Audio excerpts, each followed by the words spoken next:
क्यों देह त्याग के बाद भी परम प्रतापी राजा दशरथ को मोक्ष नहीं मिला था। मर्यादा पुरुषोत्तम भगवान श्री राम ने जीवन भर दुखों का सामना किया था। वनवास के दौरान सर्वप्रथम पिता का वियोग मिला था। वनवास के दौरान पत्नी का वियोग मिला। वनवास से लौटने के बाद पुनः पत्नी एवं पुत्र का वियोग मिला। इसी दौरान मां सीता को अग्नि परीक्षा से गुजरना पड़ा था। वहीं राजा दशरथ का निधन दशरथा पुत्र वियोग के चलते हुआ था। राजा दशरथ इक्ष्वाकु वंश के राजा थे। उनके पिता का नाम रघु था, अतः राजा दशरथ रघुवंशी कहलाए। राजा दशरथ की 3 पत्नियां थीं। इनमें कौशल्या के पुत्र भगवान श्री राम थे। तत्कालीन समय में राजा दशरथ की वीरता की चर्चा तीनों लोक में थी। कई बार उन्होंने देवताओं के तरफ से असुरों के खिलाफ युद्ध किया था। सनातन शास्त्रों में निहित है कि एक समय पर राजा दशरथ को 10 दिशाओं में युद्ध करने का कौशल प्राप्त था। एक बार युद्ध के दौरान ऐसी स्थिति आ गई थी जब राजा दशरथ घायल हो गए थे। उस समय असुरों ने चारों तरफ से राजा दशरथ को घेर लिया था। कहते हैं कि रानी कैकेयी को भी युद्ध कला का ज्ञान था। उस समय रानी कैकेयी ने राजा दशरथ की जान बचाई थी।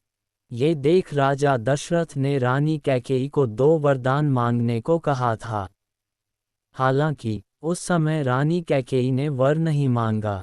राजा दशरथ के जिद करने पर रानी कैकेयी बोली सही समय आने पर वह वरदान मांग लेगी।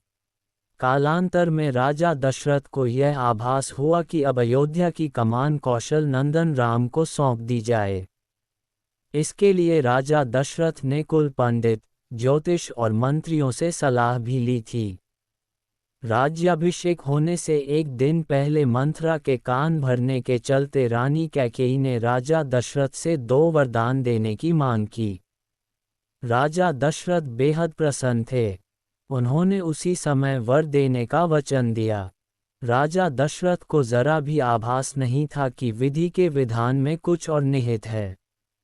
रानी कैकेयी ने पहले वरदान में राम जी का वनवास मांगा, वहीं दूसरे में भरत को अयोध्या नरेश बनाने का वरदान मांगा।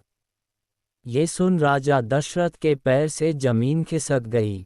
रात भर राजा दशरथ रानी कैकेयी को अन्य वरदान मांगने के लिए मनाते रहे, लेकिन रानी कैकेयी नहीं मानी। तब राजा दशरथ ने राम जी को ये जानकारी दी।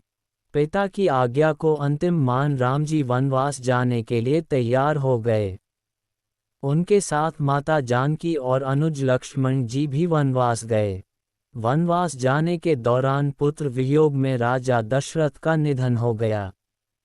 राजा दशरथ का अंतिम संस्कार भरत ने किया था। धर्म का पालन कर राम जी अपने पिता के अंतिम संस्कार में भी शामिल नहीं हुए।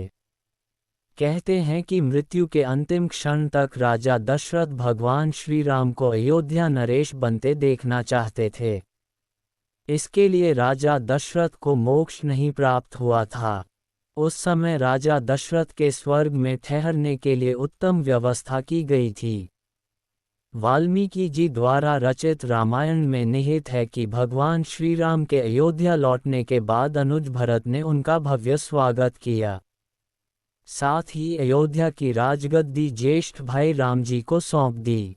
भगवान राम के अयोध्या का राजा बनने के बाद राजा दशरथ को मोक्ष की प्राप्ति हुई। राजा बना देख राजा दशरथ को आत्मसंतुष्टि हुई।